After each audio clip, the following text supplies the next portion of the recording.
Hello, everybody, and welcome back. I am KRX. We're going to be taking a look at another village builder.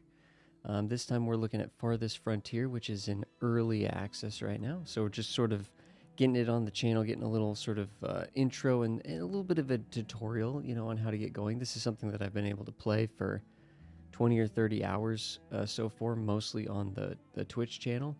And so I think we have a good sort of foundation on how to play the game. We're just going to set up a new settlement. Again, just kind of show everybody, not the entirety of the game, because there's quite a bit of game here, to be honest. But I think we'll at least be able to get a foundation and get like a good start going. And that could be sort of a demonstration for that if someone is struggling.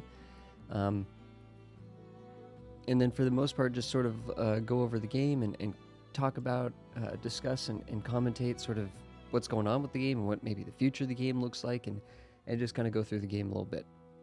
It's actually being developed by the team that made Grim Dawn, which is interesting because that has nothing to do with village building, but that is a really high quality sort of Diablo-style action RPG that went through the early access process and has had years of post-release content and stuff. So this is interesting that this game actually has like sort of the team behind it has actual like development pedigree, and they might. It makes sense that this one actually has, for an early access game, right? Which you guys know I'm not a huge fan of the early access games, but just in concept and the principle of them. But this one, at least, like when I say it has potential, it kind of actually has, like, there's actually reason to believe it actually has practical potential. I like the Alpine Valleys because I like having some slopes and hills and things to kind of work around to build the village. I don't like it when it's just flat. The Arid Highlands is a fun one. This is actually the first one that we played on when we didn't know how to play the game. This one's a little bit of a tougher map because I find that there isn't as many like water sources for some of the resources, because some of the resources are tied to areas around water or, of course, fish within the water. So I think the Alpine Valleys gives a nice mix of things, some interesting terrain, some interesting resources. It does say it's slightly more challenging than if we were to play on the plains or the lowland lakes. So this is a little difficulty measure. I'm going to put it for the Alpine Valleys. We'll be fine. It won't be too difficult. We're just going to play the Trailblazer, just sort of the medium setting here. But you can actually customize the individual 4 sort of pillars of difficulty. The maladies, like the disease and stuff, you can make that more... in fact, actually, the difficulty here doesn't even really matter too much. I don't think. You could tune the wildlife so there could be more at the Pioneer level. There's less predators and more just sort of deer. At the Vanquisher, there's more like bears and wolves that actually attack, and then there's less deer, which are kind of a passive critter that you can just sort of get for food. So, anyways, and then how many resources you should start with, and the raiders. One of the interesting things about this game, if we're comparing it, I'm just going to play medium. We're just playing medium, just normal on a medium map. We're just going normal. But we are playing the Alpine Valleys. I'm gonna skip this, but that's a nice little intro. That's basically just saying, hey, the story is, we were living under some kind of feudal society and it was oppressive and we weren't really getting much value for it. And what was the point of it if we're just propping up the nobility and everything? So let's go off and make our own society. So we're just leaving structured society. We're leaving feudal society, and we're going off with a small handful of pioneers or pilgrims to just start fresh in our own little commune, essentially. So it's kind of like Banished, except for instead of us being banished, we're choosing to leave. That's basically it. This is essentially sort of the same storyline as Banished. We're not being... I know there's some misconceptions about the story of this game. We're not being sent out by the king. We're not being sent out by the lords. No, we're choosing... We just leave to start our own structure of society, right? Okay? So we're just pilgrims, and we're just going off. We're not being instructed to do so by anybody or anything like that. But one of the interesting things, in addition to Banished, having all of the same things where this is a survival village builder. You can freeze to death. You can starve to death. You can, a disease can kill you, right? There's all these different ways that you can die. But in addition to Banished, you can actually sort of get killed or disrupted at least by raids. Not pilgrims, pillagers and pirates and things like that can come in and sort of attack and raid you and such. I'm just looking around to see if we have any water on this map. And if we don't, that's okay. It does look like there's some water over here. Okay. So there's also a wolf camp right there, which could be kind of problematic, but I think we could probably take it out if we focused on it. I'm just kind of looking around. You know, we got some deer over here. We got some water over here. This could be a fairly, it's not too hilly. Got some herbs around and about. I could see this being a settlement point for the main settlement somewhere over here. So that's all we're doing is we're just picking where's our main settlement going to be. And I'm assuming, I'll be honest, I don't usually build this far away from where the game tells us to start. So I'm hoping that our villagers will be able to come over here. Or maybe will it respawn everybody to this location? That would be really, really nice. Hey, that's fantastic. Okay, so we are now in the game. The game is like sort of officially started. And you can see actually that this is our new sort of, we have to, if we want to go back and look further back, we have to go and explore further back. Actually, I have some iron ore nearby. That's nice. But the main thing I wanted was I was looking for deer. Deer is something unlike in Banished where, you know, the hunters just go out and sort of abstractly gather food. Here, it's like, no, they actually go and hunt hunting grounds where there are deer that are actually physically sighted. So there are physically deer in this area to be hunted. And then in the lake, there is fish. So we're sort of around this lake here, which will be nice. Of course, we can see that there's other resources, like these are patches of herbs, you know, some a bird's nest with eggs. These are just various sort of leeks and wild greens and things like that we could get, wild broccolis and whatever, I guess. And then over here we have this wolf den, and we're definitely going to want to kind of take care of that wolf den eventually, or not even eventually, probably soon. So just like a Banished, and I don't mean to, I think it's fair to compare things to Banished here because all of these little village builders, I think, ultimately are descendant from Banished. And then also this game, there's just too many similarities in the structure of it and everything that it's like clearly developers are trying to, you know, bounce off of Banished. And honestly, you know, Banished is old. So, I mean, you know, it makes sense that like a game does need to come out and actually just do Banished, but better, right? So I'm not saying that's what this does, but that's at least certainly what the inspiration, some of the inspiration was to make the game. And this essentially just is so there's a harvest screen is what I'm saying. So we're going to select an area to actually tell people to go and harvest the resources that we're going to need to start doing our initial building. The bushes would be like going and getting the herbs and the berries and stuff. And I don't think there's anything wrong with just selecting. Actually, you know what? I won't select the berries and the bushes. I'm just going to select sort of a patch of trees and stones and things just sort of in the vicinity around the town hall. We'll clear that out. Now, eventually they'll kind of regrow a little bit on their own too. But, you know, and if we needed more stone, we could come and grab this stone down here. The stone is limited. The trees do regrow. But the stone, there are mega, we saw, there's one, I didn't highlight it, but we saw an area that was like a mega stone area. And those have are like a single source of like a massive amount of stone where you can set up more of like a proper, like, you know, not a permanent quarry, but, you know, something that, you know, a work camp that will last longer. There is eventually, the developers have said that they want to add more permanent, infinite sources of resources for people who want to continue to play their villages like far into the development of them.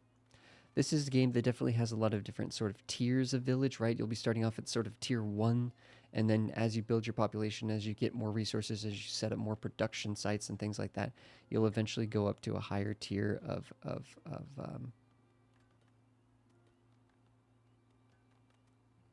a higher tier of building and society. And I think there's, you know, 4 tiers. There's going to be like 5. I mean, there's quite a bit of content actually to just go through compared to Banished, right? Where Banished, there's only like 10 to 15 buildings in the whole game. It feels like maybe it's like 20 or 25, but there's definitely more in this. There's definitely significantly more stuff to build and juggle in this game than in Banished. Now that doesn't necessarily mean that everything here is just like better than Banished, but a lot of things are just sort of expanded upon in a good way.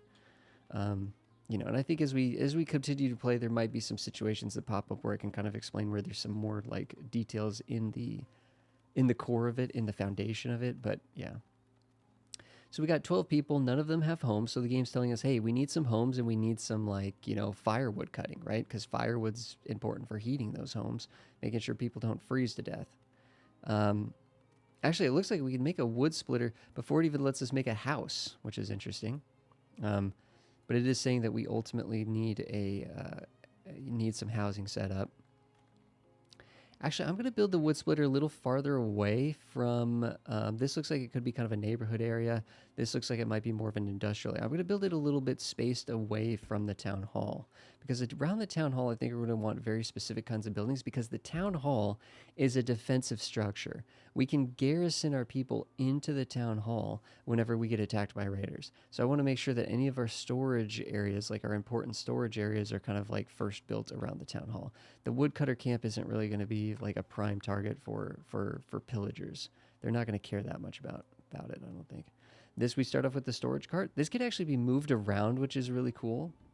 Unlike the storage units, similar storage units in Banished are just sort of static. This can actually be moved around. So what we've brought with us so far is a little bit of tools, some arrows and some bows. Those are the big ones, and then just a little bit of starting food. Let's get some housing going. And I do not like to build a grid. Now you can, everything is on a grid. That's an unfortunate reality of this game. Whereas, we've had games like Foundation, and we've had games like Foundation, and we've had games like Ostriv that have come and said, no, no, no, no, no. You don't need to do grid. Like, we are in 2022, we are going to do non-grid. But unfortunately, this is, in fact, grid. I think that's something that's a little bit unfortunate. I don't think that's something that's going to be changed because this is all kind of, to me, this is stuff that clearly has been, baked into the core foundation of everything. So I don't think one day they're just going to patch the game and be like, hey, it's not grid anymore. But I really do think at least a 45. At least give me a 45-degree rotation rather than these 90-degree rotations. I do think like we needed to put a little bit more effort into it because I think the being able to make the idyllic villages just visually is fantastic, is absolutely fantastic. And this game does have a good aesthetic to it, a really nice aesthetic to it. But the fact that everything's on this like really strict grid just kind of bums me a bit. But ironically, amongst the grid, you do have some loosey-goosey roads. So you have some roads that can kind of curve a bit.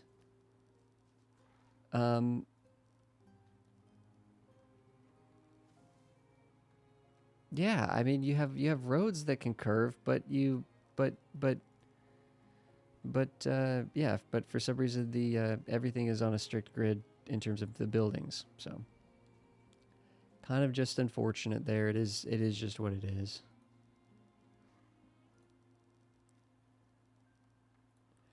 But I like to kind of try to keep it loosey-goosey. Okay, it looks like we took care of that wolf that attacked. It looks like everybody ganged up on it, so that's nice. Oh, maybe... No, yeah, it looks like we've taken care of the wolf. Now, we got some injured folk. Hopefully, they'll just kind of bounce back. What we do really need to do is we need to get a hunting lodge ASAP so that we can actually assign people to get weapons and actually go and hunt. Yeah, that wolf den's literally like right nearby. Now, the interesting thing is once we're done with the wolf den, we're going to want to go and deal with the... Where were the deer?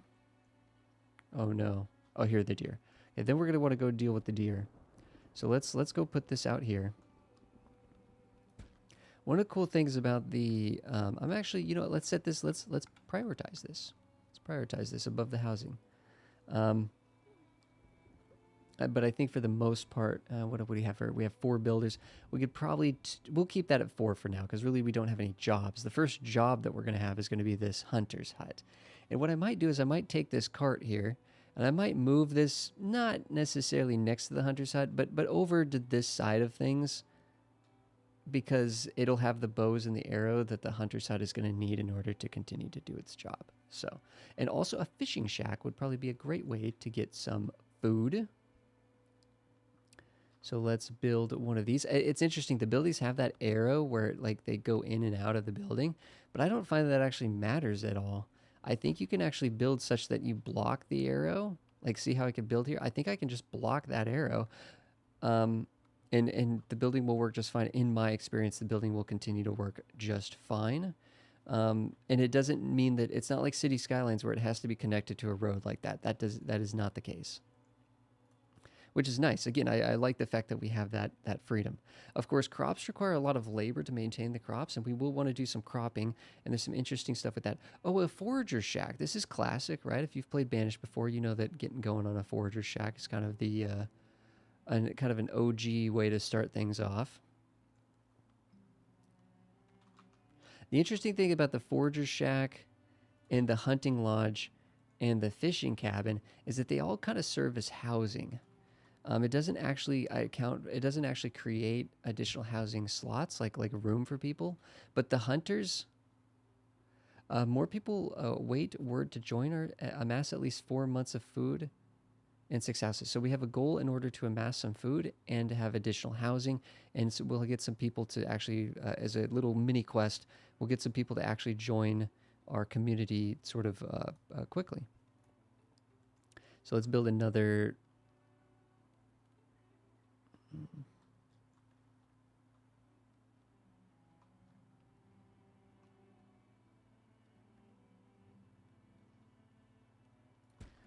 house. There is reason why there are mechanics in the game that strongly want you to glump things together and grid build your housing. Desirability is a mechanic in the game that helps you advance in the tiers, helps you advance the housing up to higher levels, and therefore get additional sort of well get benefits and just ultimately move on to the next tiers and get more unlocks of more production chains and more buildings and stuff that you can build. So it all kind of like you kind of have to do it because it's required to do other things.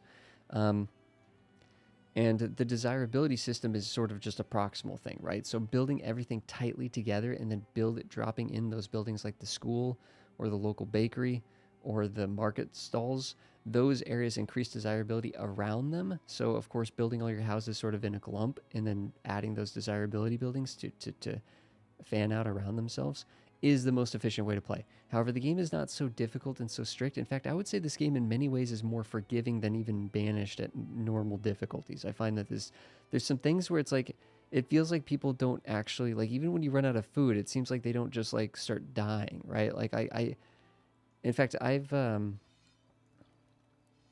yeah, the game is relatively forgiving. Theoretically, people are supposed to be able to freeze to death and starve to death. I haven't actually ever had that happen.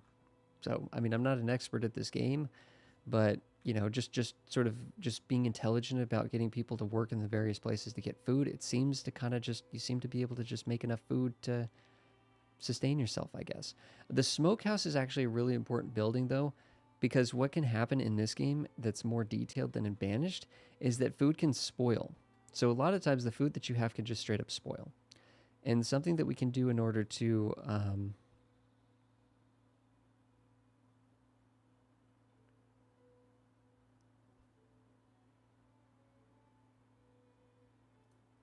combat that is we can smoke our fish and we can smoke the fish and smoke the meat. So we might even want a couple of these, to be honest, one for the hunter and one for the fishing. Now, the thing about this fishing hut, you might have seen me doing this, is you can actually retarget the building work radius. So it's unlike in Banished where everything's just fixated around the building, which this is nice. You can retarget the work radius. Now, of course, in Banished, though, you don't need to retarget like it's all balanced around the fact that it's static. Like the hunting lodge doesn't need to be moved around. Like with our hunting lodge here, we're telling them to come and fight the wolves. Okay? Come and fight the wolves. And then once the wolves are actually taken care of, we can take this person and we can tell, this is a little bit more advanced, but we could tell them to come and attack the wolf den. The wolves, there's no wolves here, 0 wolves. So I don't know if we fought the couple, if they attacked I guess they attacked our village and we fought a couple, right? So we're going to come over here, we're going to attack the wolf den and just tear it down. Then what we're going to do is we're going to tell this person to go hunting in the deer area where there's deer. So, but thing is, like I said, in Banished, you can't do that. And it's like, oh, wow, that's really cool functionality in Farthest Frontier that you can move these work. Well, it ends up being tedious micromanagement is what it ends up being, to be completely honest with you.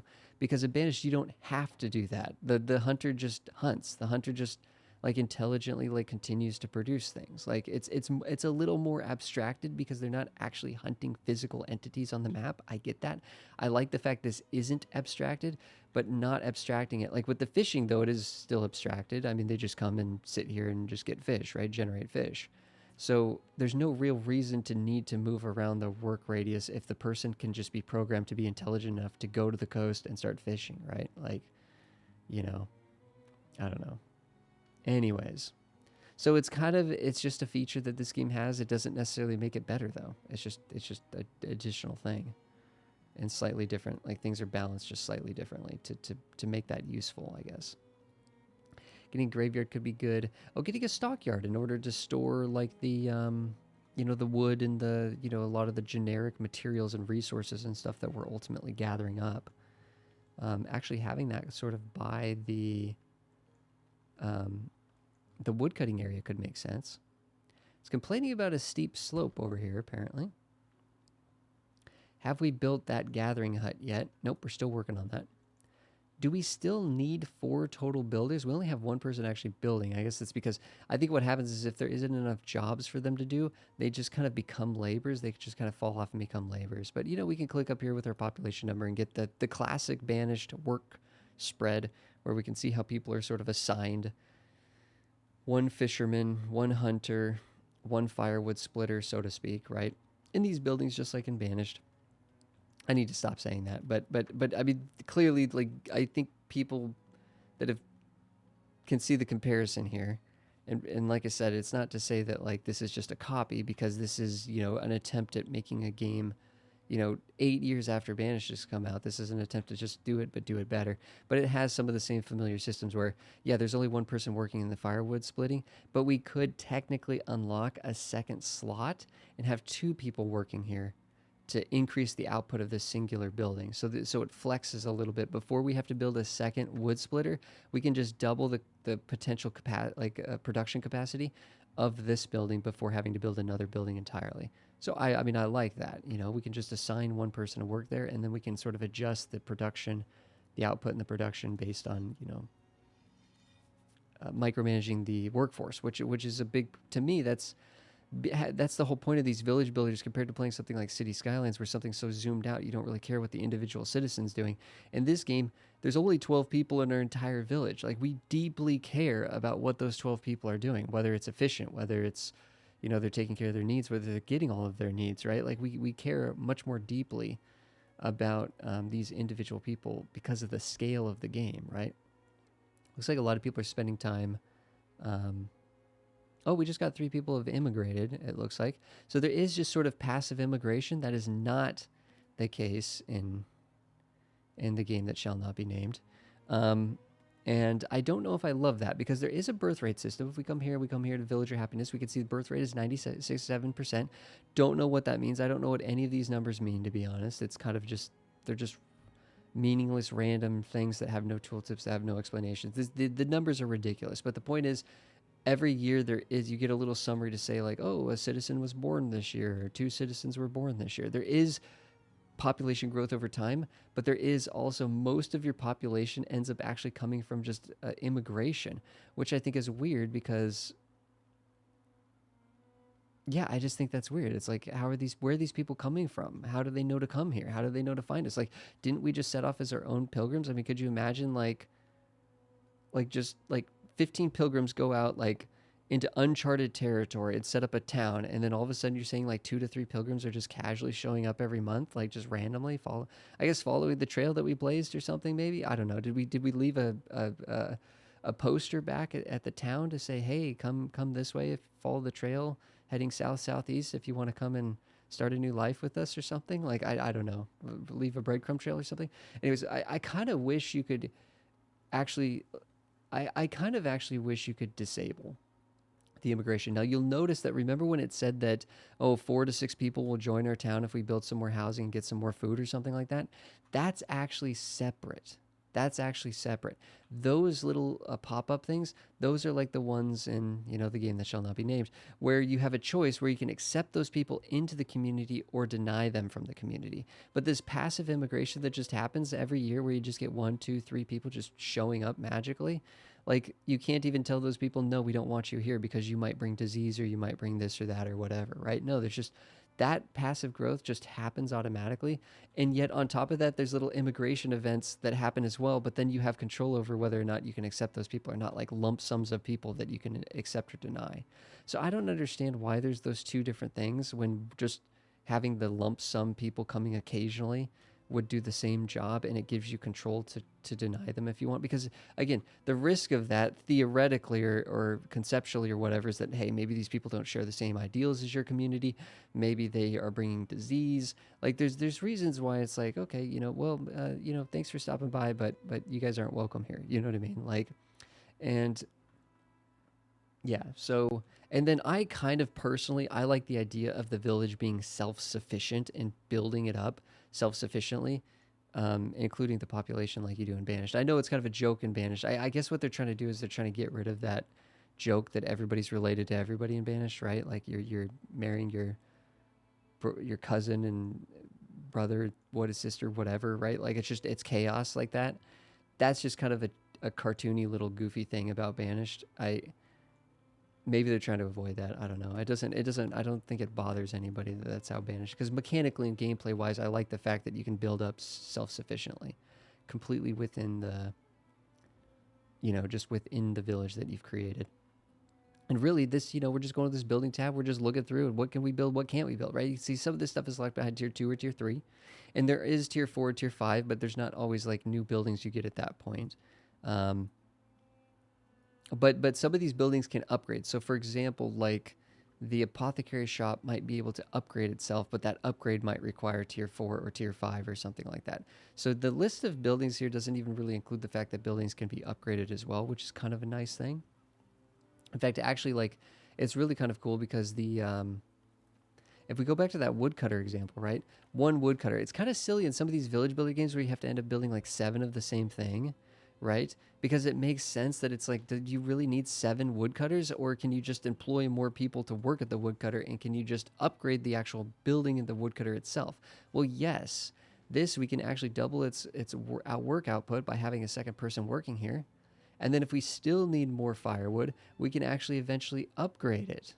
But you can see that it requires tier 3. It requires tier 3 to upgrade this. But eventually we can upgrade this, and then that'll increase the actual work output as well. So instead of having to just have like 7 woodcutters all around the place, we can continue just to refine the one that we have and continue to instead build new and exciting buildings that we don't already have in our town.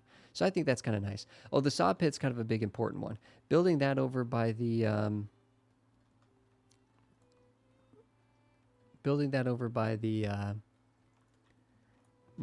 stockyard might be nice.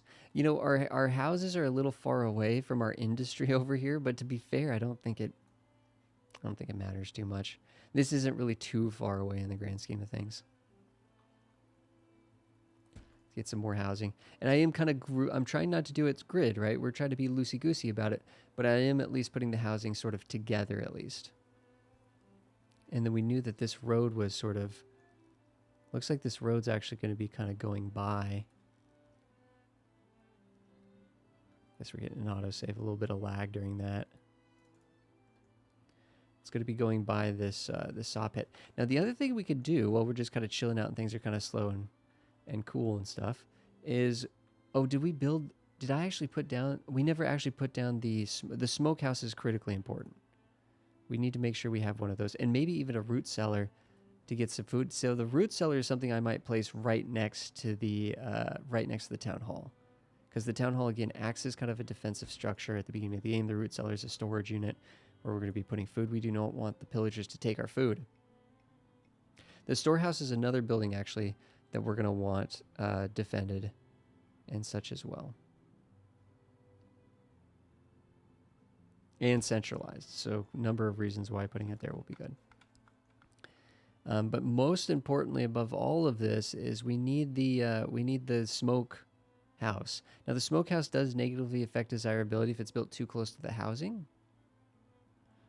And we're going to want a smokehouse next. We kind of want a smokehouse that can service both the fish down here, but then also the meat that's coming from the hunter over here. And we can't have it too close to the. We'll end up building. We'll probably end up building multiple. You know, I'm just going to build it next to the fishing hut because that just makes sense to me. Okay, so here we go. Incoming travelers wish to immigrate to the town. Just figuring out where do we want this smokehouse. Build it right next to the fishing hut, but not snapped or not gridded too much. Kind of offset a little bit. 7 people have plans to immigrate to your town. Will you accept them or turn them away? Now, we actually do have room for 7 people. We don't really have the food for 7 people at the moment, but we have room for 7 people. Now, with 7 people, we should be able to improve our, just general, what the heck? Let's accept them. Let's get a big boost initially. Let's make sure this person's actually going out and getting mushrooms and things as the gatherer. Herbs and there's some mushrooms here. And actually, to be fair, I'm not really in love with. There's some berries within this radius as well.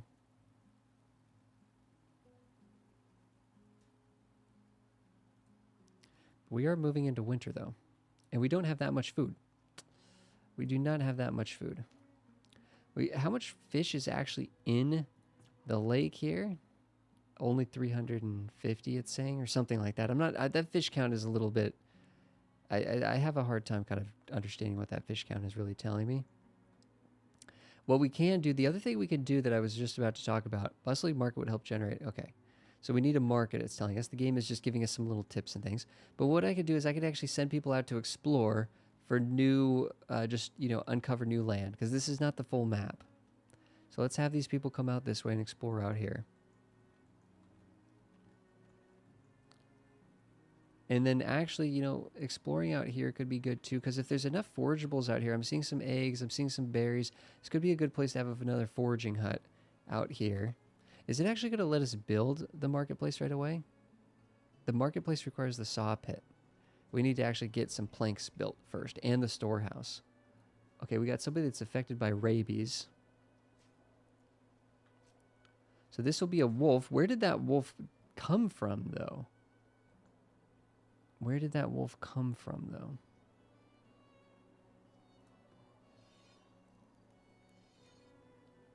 We might need a second hunter's hut because we're just doing kind of not so good on food right now. I'm going to build a second hunter's hut.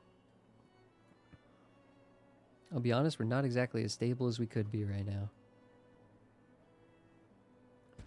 And if we have to double dip into this deer pack, this is a big deer pack. If there's 7 deer there, we don't want to. Of course, you can over hunt in that hunting ground. That is possible. One of our folk has rabies as well, and that person likely could very well die. So building a cemetery for them preemptively might be nice as well. That's kind of just the truth of the matter here.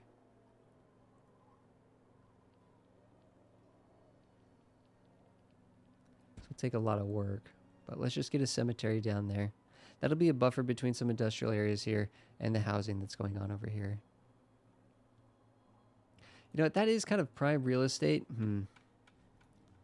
That's kind of prime real estate. I don't know. Do we need the cemetery to be prime real estate?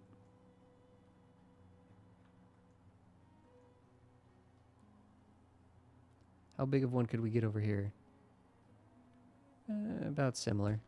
And maybe we build it over here instead. Villagers being attacked. Where are they being attacked from, though, is the question.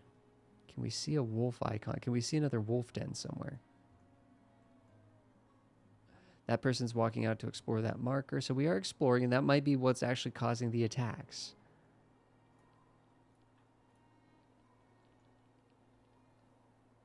Yeah, we have very little food. But there is food. I'm assuming there's food in the houses, right? So this is the food that's in storage, but there is some level of food that's actually already in the housing areas for people to eat. So I don't think anyone's actually like out of food is the thing. I think there is actually plenty of food.